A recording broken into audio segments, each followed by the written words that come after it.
When you think of Superman, what comes to mind first? Do you think superhero, alien, good guy, hero? His master status, so to speak, is likely characterized for you by scenes of him saving children and flying to the rescue. Now, what happens when a character's main status is up for debate? When Superman becomes the villain? If a character is full of contradiction, how are we supposed to decide on their defining features? Hey guys, my name is Sarah Pennebaker, and today we're going to take a look at Samantha Carter, a lead character from the 1989 sci-fi series Stargate. There are more than a few defining features of her character. In only her professional life, she's a soldier, pilot, astrophysicist, and engineer. But looking beyond her career, Sam's role on the Stargate continues to be a complex answer. What is her defining feature, the driving force of her character? To find out, we're going to look at the show, her personality, growth, engineering, and the struggles she faces. But first, you need to get an idea of what kind of world she lives in. The series opens on a covert military base under a mountain in the absolute middle of nowhere. A guarded device, the Stargate, is behaving, well, oddly. The base comes under attack, and we see a soldier forced through the gate after a standoff with alien combatants. We're then introduced to our main characters, as a team is formed to investigate the threat and recover the captured soldier. This is where we are introduced to Captain Carter, who will be a new addition to the SG-1 team. SG-1 leaves through the gate, and on this new planet, they're captured by the enemy almost immediately. Meanwhile, we learn who the captors are, the Goa'uld, who look like human, but are actually aliens who have taken over human bodies since the time of the Egyptians. Our characters have no hope of escape until this guy, head of the Apophis Guard, changes sides and helps the prisoners escape. After a showdown with Goa'uld forces, SG-1 and the refugees flee through the planet through the Stargate. The show, at least the SG-1 series, continues for 10 more seasons of exploration across the galaxies, searches for technology and culture, all the while defending Earth against any threats they may face. Which brings us to the topic of today, characterizing Carter and defining her role on SG-1. But jargon and solutions to life-threatening problems don't begin to cover this character. Let's take a look at her initial scene. I'm assigning Sam Carter for this mission. I'd prefer to put together my own team, sir. Not on this mission. Sorry. Carter's our expert on the Stargate. Where's he transferring from? She is transferring from the Pentagon. Her introduction leaves the audience as shocked as our characters. After all, it wasn't an accident that she was introduced as Sam. But beyond this, Carter's response, from her correction of O'Neill to her entry walk, gives us a sense of the confidence in this character, of the strength she's going to display. Those of you on your first trip through the gate, you should be prepared for what to expect. I've practically memorized your report from the first mission. I'd like to think I've been preparing for this all my life. I think what the Colonel is saying is, have you ever pulled out of a simulated bombing run in an F-16 at 8+ Gs? Yes. Well, it's way worse than that. By the time you get to the other side, you're frozen stiff, like you've just been through a blizzard. Naked.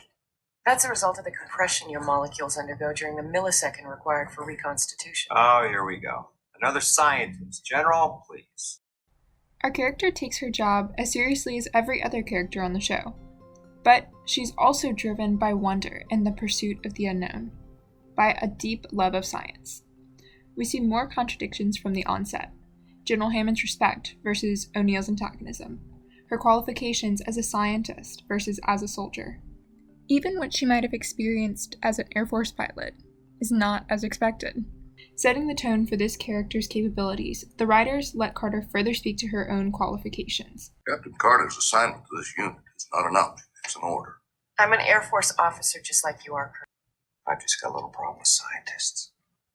Colonel, I logged over 100 hours in enemy airspace during the Gulf War. Is that tough enough for you? Or are we going to have to arm wrestle? As she is faced with increasingly complex situations and problems, we see our character grow and develop throughout the season.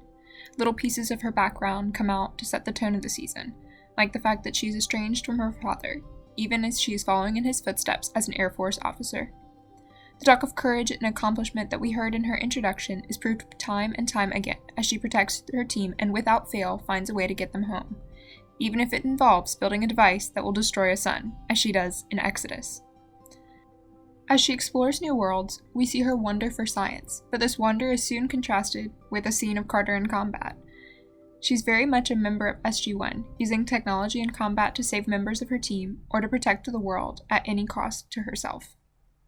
Toward the end of Season 1, we get a better view of Carter the individual. The show begins to take a turn towards more complex themes with the introduction of a new character, Cassandra. Whereas most of the episodes up until this point dealt with enemy aliens, humans to save, or life-threatening problems from technology, this episode gives us a new scenario, a child with a weapon inside of her. In this episode, we see Sam question what has been a given up until this point in the show, that she will always follow orders. The writers use Carter to move the show into more complex themes, asking about the value of each human life. To what lengths are we willing to go to save a human who isn't even from Earth? Carter initially leaves Cassandra to die on another planet at the order of her superiors, but cannot accept that she will die alone.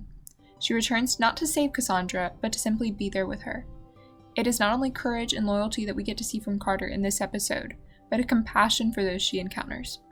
We see our character develop as an individual when she defies the chain of authority, and when she realizes what she is willing to sacrifice for one person, someone not even from her team or of her world. The bomb never did explode, by the way. Themes of humanity and dignity of life continue to show themselves in future episodes, especially towards the end of Season 3 and 4. Here, we get to see Carter as she strives to help the Ancients, another alien race, far more developed than our own, to combat an AI threat, the Replicators. As Carter strives to save the ancient race along with our own, we get a sense of another role that Carter plays on the show, the engineer. To save the Ancients, Sam uses an alien technology in a way they never would have considered. I do not understand.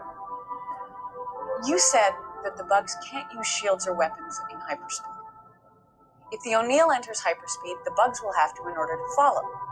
When they do, you blow the O'Neill and take the bugs with it. Saving a race far more advanced than our own, Carter brings questions about the roles of humans in the universe to the forefront. What exactly separates humans from the aliens they encounter?